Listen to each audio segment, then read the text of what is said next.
على الفلاح الله أكبر الله أكبر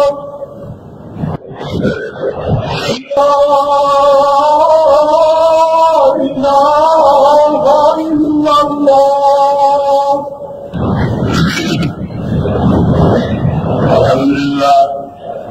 الحمد لله الذي زاد به الصفات سبيل صفاتك بالإحسان جليل القدر وطال الأمر جليل البرهان وخير مثل غدير العلم وسيل حفظك في الغفران يمين السماء جزيل العطاء يجيب الدعاء يأتي بالإحسان سبيل حساب أليم العذاب أليم شديد العقاب أليم السلطان وأشهد أن لا إله إلا الله وحده لا شريك له في الخلق والأمر وأشهد أن سيدنا ومولانا محمد رسوله المبعوث الأسود الأحمر المبعوث بشرح الصدر وفي الذكر صلى الله تعالى وعلى آله وأصحابه الذين هم خلافة العرب الأربعة وكانوا خلائق بعد الأنبياء.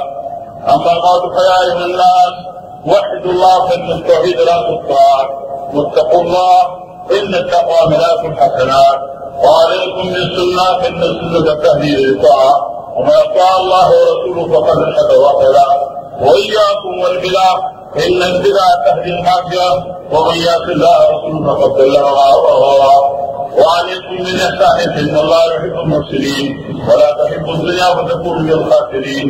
ألا وإن نفسا لن تموت حتى تستبقي رزقها فاتقوا الله وأجملوا في السؤال وتوكلوا عليه واحسنوا فإن الله يحب المحسنين. أعوذ بالله من الشيطان الرجيم.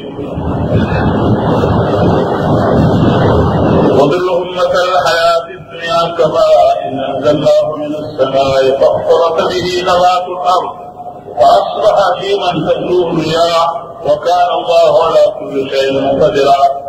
المال والبنون زينة الحياة الدنيا والباقيات الصالحات خير عند ربك ثوابا وخير أملا. ويوم نسير الجبال وتركها خالدة وحشرناهم فلم نغادر منهم أحدا وردوا على ربك صفا لقد جئتمونا كما خلقناكم أول مرة وزعمتم أن نجعلكم موعدا.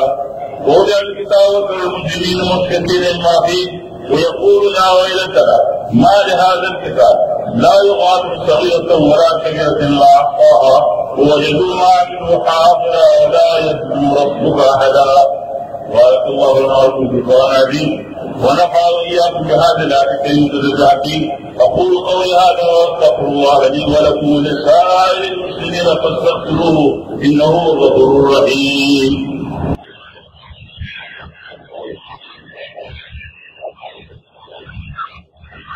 الحمد لله نحمده ونستعينه ونستغفره ونؤمن به ونتوكل عليه ونعوذ بالله من شرور أنفسنا ومن سيئات أعمالنا من يهده الله فلا مضل له ومن يضلل فلا هادي له وأشهد أن لا إله إلا الله وحده لا شريك له وأشهد أن سيدنا ومولانا محمدا عبده